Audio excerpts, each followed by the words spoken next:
కాంగ్రెస్ ప్రభుత్వం ఏర్పడి 6 నెలలైనా ఇచ్చిన హామీలు అమలు కావడం లేదన్నారు బీజేపీ నేత మహేశ్వర్ రెడ్డి.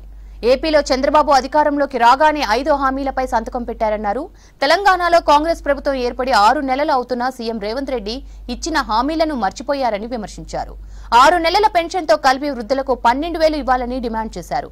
ప్రజలు గతంలో బీఆర్ఎస్, ఇప్పుడు కాంగ్రెస్ అవినీతిని చూశారన్నారు. రానున్న రోజుల్లో రాష్ట్రంలో బీజేపీ అధికారంలోకి వస్తుందన్నారు మహేశ్వర్ రెడ్డి.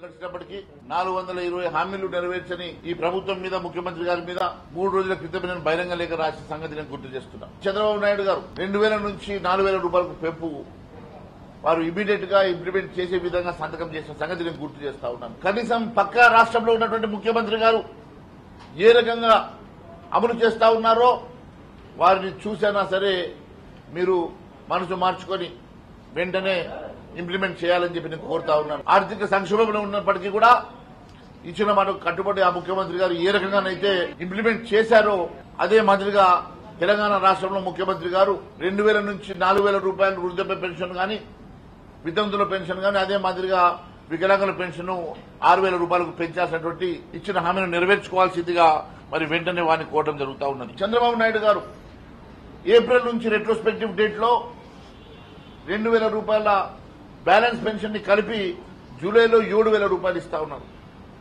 ఈ లెక్కను చూస్తే మీరు గత 6 నెలల నుంచి మీరు 12,000 రూపాయలు కలిపి మరి వచ్చే నెలలో మీరు ఇవ్వాల్సినటువంటి అవసరం ఉన్నది. మీ అధికార నిర్లక్ష్యం వల్ల అక్కడ కేసీఆర్ బొమ్మ వచ్చిందో, కేసీఆర్ పేరు వస్తుందో మీరు పుస్తకాలను వాపసు తీసుకొని మళ్లీ కొత్తగా ప్రింట్ చేయించాల్సినటువంటి అవసరం ఏమున్నదని చెప్పి ప్రశ్నిస్తున్నాం. జాతీయ గీతాన్ని కూడా మీరు చింపడం అంటే ఇది దేశాన్ని అవమానపరచడమే, రాజ్యాంగాన్ని అవమానపరచడమే. కాబట్టి ఆ పుస్తకాలను యాజ్ ఇట్ ఈజ్ గా పంపిణీ చేసి జరిగిన తప్పిదానికి అధికారులు ఎవరైతే ఉన్నారో వాళ్ళను బాధ్యులు చేసి విచారణ జరిపించాలి తప్ప ఈ రకంగా పుస్తకాలను వాపసు తీసుకునే పద్ధతి మంచిది కాదు.